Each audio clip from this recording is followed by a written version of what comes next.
కవుల్లో గొప్ప కవి. గొప్ప కవి అంటే మామూలుగా ఏమనుకుంటున్నానంటే లోకంలో విచిత్రమైన కొన్ని అర్థాన్ని మనం సరిగ్గా అర్థం చేసుకోలేక లూజుగా ఉపయోగిస్తూ ఉంటాం. గొప్పవాడు అని అంటే ఏదైనా ఇప్పుడు మీరు గంటకి 100 పద్యాలు రాస్తే నేను 200 పద్యాలు రాస్తే నేను గొప్ప కవి కింద లెక్క. అంతేగా? అది కాదు, ఆ గొప్పతనం కాదు.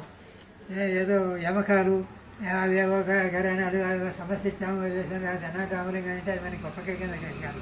సుకవి అంటే మంచి కవి అని అర్థం. మంచి అని అంటే దానివల్ల అవతలవాడికి ఏదైనా మంచి జరగాలి. వాడు రాసిన కవి వల్ల అవతలవాడికి ఏదైనా మంచి జరిగితే అది వాడు సుకవి కింద లెక్క. ఇది కాక సంస్కృతంలో కవి అంటే పద్యాలు రాసేవాడు గ్రంథాలు రాసేవాడు కవి అనే అభిప్రాయంలో లేదు. కవి అంటే డీప్ థింకర్ అని అర్థం ఉంది. ఏదైనా విషయాన్ని జాగ్రత్తగా ఆలోచించి తత్వాన్ని తెలుసుకునేవాడే కవి. మనం ఉదాహరణ చెప్పాలంటే మామూలుగా జనరల్లో చెప్పుకుందాం. మనం ఏదో ఇదంతా చూస్తున్నాం. ఇక్కడ ఏముంది మట్టి, ఇక్కడ ఎర్రమట్టి ఉంది, అక్కడ నల్లమట్టి ఉంది. ఈ ఎర్రమట్టిలో మొక్కజొన్న బాగా వస్తుంది, అక్కడ ఏదో నల్లమట్టిలో వరి మొక్కలు బాగా వస్తాయి. మనం ఇంతవరకే చూసాం. ఓ సైంటిస్ట్ వస్తాడు, పెద్ద సైంటిస్ట్, వాడు పరిశీలిస్తాడు. ఇక బంగారం కానండి అంటాడు. బంగారం కానీ సైంటిస్ట్ చెప్పిన తర్వాత మనకి బంగారం వాడికి కనిపిస్తుంది, వాడికి కనపడదు, మనకి కనపడదు. జన్మదృష్టికి అక్కడేం బంగారం కనపడదు. రాళ్ళు రప్పలు పురుగులు పుట్రానే ఉంటాయి అక్కడ,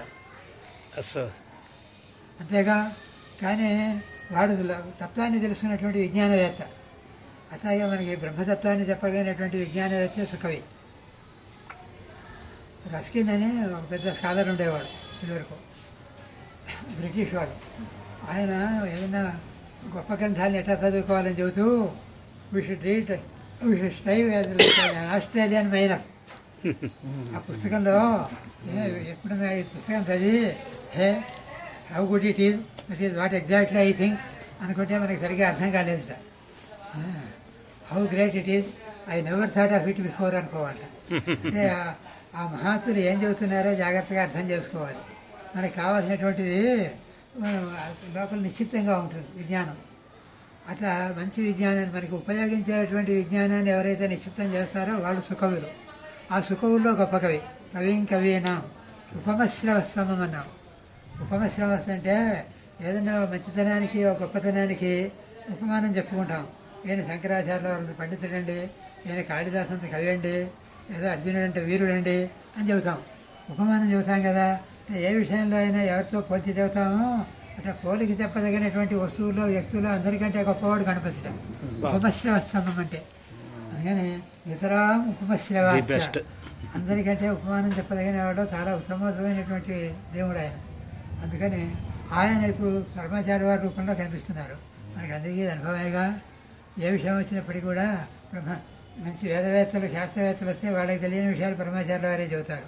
వారు చెప్పిన మాటలన్నీ కూడా ఆ పద్యం కాగితాలు రాశారా లేదా అని కాదు, వారు చెప్పిన మాటలన్నీ మనకి శుభాన్ని కలిగించేవి. అందుకని బ్రహ్మణస్పతిపతి సుకవి కవీనాం క్షిప్రేష్టత. ఇంకోటి గణపతి. గణపతి అనుగ్రహానికి ఎంత పెద్ద పెద్ద పూజలు చేయక్కర్లా, ఏదో చేస్తున్నారు. కానీ ఇప్పుడు పెద్ద పెద్ద విగ్రహాలు పెట్టి మనం ఏదో చేసి పెద్ద హడావిడి చేస్తున్నాం. కానీ ఇంత పసుపు మీద పెట్టి కాస్త బెల్లముఖ ఏదో నిమ్మకంత బెల్లముఖ నైవేద్యం పెడితే చాలు గణపతికి. అంతే, పెద్ద అక్కర్లే. ఆయన పట్టంత కనిపిస్తుంది కానీ 1000 ఉండాలేమి పెట్టక్కర్లే. నిమ్మకంత బెల్లముఖ పెడితే ఆయన పూర్తిగా అనుగ్రహిస్తాడు. క్షిప్రేష్టత. ఈ లక్షణాలన్నీ పరమాచార్యుల వారిలో ఉన్నాయి. అందుకని గణపతి అంటే మన పరమాచార్యుల వారే. గణపతికి బాగానే ఉంది. ఆ గణపతి గారి పక్కన ఆయన తమ్ముడు ఉంటాడు, అంటారు. ఆయన ఎవరు చూద్దాం. విశాఖం శ్రీస్వామినాథం అతిశక్తిం అతారకారిం బ్రహ్మణ్యవర్యం అనరిం బత తారకాగ్ర్యం పుత్రాయురాదిశుభాక్ ఇహయస్య భక్త.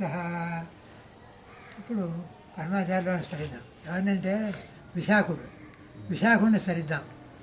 విశాఖుడు అంటే సుబ్రహ్మణ్యేశ్వర స్వామి అని పేరుంది. ఆయన జన్మించింది విశాఖ అని ఏదో దాన్ని బట్టి ఏదో చెబుతూ ఉంటారు. ఆ దేవతలకు కొన్ని పర్యాయ పదాలు ఉంటాయి. విష్ణు నారాయణ కృష్ణ అని, విష్ణు నారాయణుడు హరి అంటే నగశంభు ఈశ పశుపతి, శివుడికి పేర్లు ఉంటాయి. అట్లాగే విశాఖ సుబ్రహ్మణ్యేశ్వర స్వామికి తారకారి అని, కుమారస్వామి అని, విశాఖుడని ఇట్లాంటి పేర్లు ఉన్నాయి. ఇప్పుడు స్వాముల వారే విశాఖుడు. స్వామినాథుడు అంటే మామూలుగా స్వామివారికి పూర్వాశ్రమంలో స్వామినాథుడే పేరు ఉంది. వరకు ఏదో అనుకోకుండా కలిసి వచ్చింది అది. అసలు స్వాములు అంటే సన్యాసుల్ని మనం గౌరవంగా స్వాములు అనుకుంటాం. ఇందాక చెప్పుకున్నాం అన్నమాట. ఆ స్వాములో విశేషుడు స్వామినాథుడు, స్వామినాథం. ఆ సుబ్రహ్మణ్యేశ్వర స్వామి చేతిలో ఒక శక్తి అని ఒక గొప్ప ఆయుధం ఉంటుంది. గొప్ప ఆయుధం కాబట్టి అది అతిశక్తి తారకార్యం. అసలు ఆ సుబ్రహ్మణ్యేశ్వర స్వామి ఎందుకు ఏర్పడ్డాడంటే లోకంలో ఇదివరకు ఏదో తారకాసురుడు అనేవాడు, వాడెవడో బండ రాక్షసుడు ఉండేవాడు. వాడి దేవతలు ఎవరికి కూడా, ఇంద్రాది దేవతలకి, బ్రహ్మగారికి ఎవరికి కూడా వాడి వశం కాలే. విష్ణుమూర్తి కూడా వశం కాలే. వాడి వరాలన్నీ అట్లా ఉన్నాయి. వాడిని సాక్షాత్తు ఈశ్వరుడే సంహరించాలట. అందుకని ఈశ్వరుని వెళ్ళి పట్టుకున్నారు దేవతలు. నువ్వే దిగారయ్యా, వాడిని ఏమైనా సరే లేపేసేయాలని అడిగారు. అడిగితే ఈశ్వరుడు చెప్పాడు, వాడు వరాలు తీసుకున్నది నా దగ్గరే తీసుకున్నాడు. విషవృక్షోపి సమరోధ్య స్వయం చేత్తు మసాంప్రతం. ఈశ్వరుడు చెప్పిన మాట ఇది. విషవృక్షం అయినా సరే ఏదో అంటే ఏదో అనుకోకుండా ఏదో మొక్క బాగుందని, ఆకులు బాగుందని చెప్పి తీసుకొచ్చి పెట్టాం. ఎవడో చెప్పాడు విషవృక్షం రా, ఇంట్లో ఉండకూడదని చెప్పారు. దాన్ని చెప్పేయకూడదు. మనం కనుక పెట్టి పెంచితే దాన్ని పేయకూడదు. అవసరమైతే దాన్ని ఎట్టగొట్టే దాన్ని వేళ్లతో సహా తీసుకెళ్ళి ఎక్కడైనా అడవిలోనే వదిలిపెట్టాలి. కానీ ఆ చెట్టుని తెగొట్టకూడదు. నా చేతి మీదనే తెగొట్టకూడదు. ఏం చేస్తారో చేసుకోండి అన్నారు. అంటే అప్పుడు పాపం దేవతలంతా ఏం చేశారంటే, అప్పటికి ఆయన సతీదేవి కాలం చేసి విడిగా ఉంటున్నాడు, ఒక్కడు ఉంటున్నాడు. పార్వతీ అమ్మవారు పార్వతీ అమ్మవారుగా అవతరించినది. ఇంకా వాళ్ళిద్దరికీ కళ్యాణం జరగలే. అప్పుడు వీళ్ళు ఏం చేశారంటే, దేవతలంతా తంటాలు పడి ఆ పార్వతీ అమ్మవారు తీసుకొచ్చి శివుడితో కళ్యాణం చేశారు. శివాంశం కూర్చొనిస్తే ఆ పని జరుగుతుందని. అంటే తారకారి అని పేరు. ఆయన కుమారస్వామి తారకాసురుని సంహరించారు. తారకారి అని అంటారు. పరమాచార్యుల వారు ఇంతవాడే, కానీ అతారకారి. ఈయన మాత్రం తారకుడిని సంహరించలే.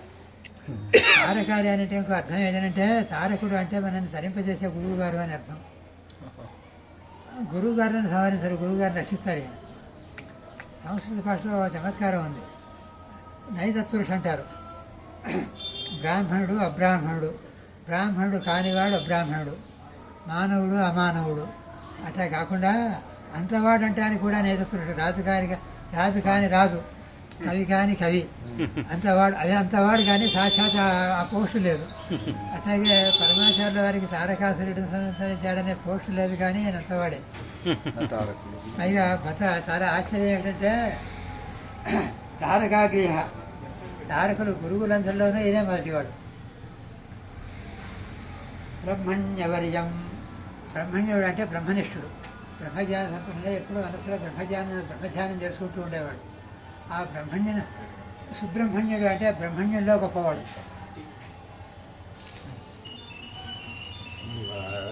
వెళ్ళేటప్పుడు ఇది కానీ కట్టి పెట్టమను అందరు తాగుతారు.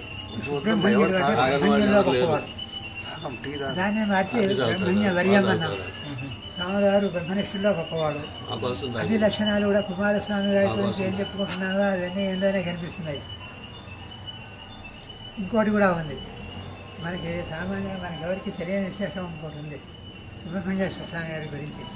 ఇదేమిటంటే, రామాయణంలో సుబ్రహ్మణ్యేశ్వర స్వామి గారి విషయం వస్తుంది. రాముల వారికి విశ్వామిత్రుడు సుబ్రహ్మణ్యేశ్వర స్వామిని గురించి చెప్పాడు. ఇది ఆయనతో యాత్రలకు తీసుకెళ్ళినప్పుడు, అది యజ్ఞరక్షణకి తీసుకెళ్ళినప్పుడు ఏదో దోవలో చెబుతూ రామలక్ష్మణుడు కూర్చోబెట్టి కథలు చెబుతూ ఉండేవాడు.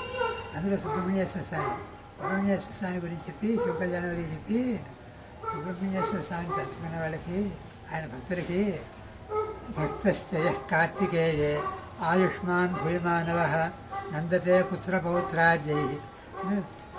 కుమారస్వామి భక్తులందరికీ కూడా మంచి ఆయుష్యం, ఆరోగ్యం, పుత్రులు పౌత్రులు, వంశాభివృద్ధి అన్నీ బాగా ఉంటాయి.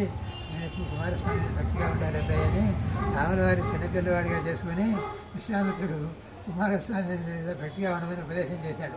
అంటే రాముల వారికి విశ్వామిత్రుడు కుమారస్వామి ఉపాసన, అగస్త్యుడు సూర్యోపాసన రెండు చెప్పారు. రామాయణంలో అంతా మన రాముడి తత్వం రాముల్ని మనం ఉపాసిస్తున్నాం కానీ రాముల వారికి మహర్షులు చెప్పింది రెండు ఉపాసనలు. విశ్వామిత్రుడు కుమారస్వామి ఉపాసన, అక్కడ సూర్యోపాసన. అగస్త్యుడు అందులో సుబ్రహ్మణ్యేశ్వర స్వామి గురించి తలుచుకుంటున్నాం. సుబ్రహ్మణ్యేశ్వర స్వామిని తలుచుకుంటే ఆయన భక్తులకు ఏమవుతుందంటే పుత్రులు పౌత్రులు, ఈ మంచి జీవితం, ఆరోగ్యం, ఆయుష్యం అన్నీ బాగుంటాయని. పుత్రాయురాది శుభభాగ్ ధ్యేయస్య భక్త, పరమాచార్యుల వారి భక్తులందరికీ అదే లభిస్తారు. అందుకని పరమాచార్యుల వారంటే సుబ్రహ్మణ్యేశ్వర స్వామి. ఏ రకంగా చూసినప్పటికీ కూడా అనుకోకుండా ఆ పేరు కూడా అట్టే కనిపిస్తుంది. ఉల్వాసనం ఏంటి, వాళ్ళకి ఆశ్రమానికి తేడా ఏముంది? తేడా లేదని అంటాం కాదు. ఆయనకి విశాఖుడు అనే పేరుందే. విశాఖుడు అంటే ఈ తేడా లేనివాడు అని అర్థం. శాఖలు అంటే బ్రాంచెస్. విశాఖ ఈ చెయ్యి, ఆ చెయ్యి, ఆ కాలు, ఈ కాలు.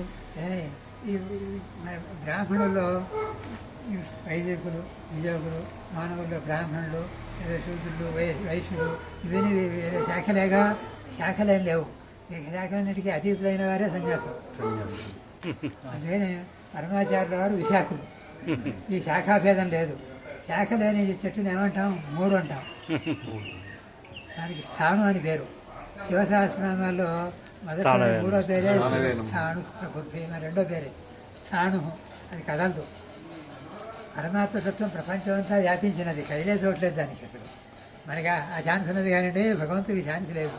భగవంతుడికి కదిలే చోట్లేదు. అందుకని స్థాణువుగా ఉంటుంది. పరమాత్మతత్వం స్థాణువుగా ఉంటుంది. విశాఖుడు అంటే స్థాణువు అయిన పరమాత్మ. స్వామినాథుడు అంటే, స్వామి అంటే ప్రపంచాన్ని అంతా పరిపాలించేవాడు. ఇందాక చెప్పుకున్నాం అన్నమాట. అందరినీ రక్షించేవాడు.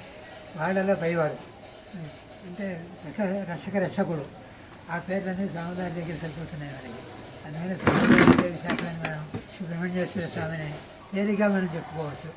ప్రాతస్మరామి జగదేక గురుం విశాఖం శ్రీస్వామినాథం అధిశక్తిం అతారకారిం బ్రహ్మణ్యవర్యం అనరిం బతతారకాగ్ర్యం పుత్రాయురాది శుభ్రభక్త.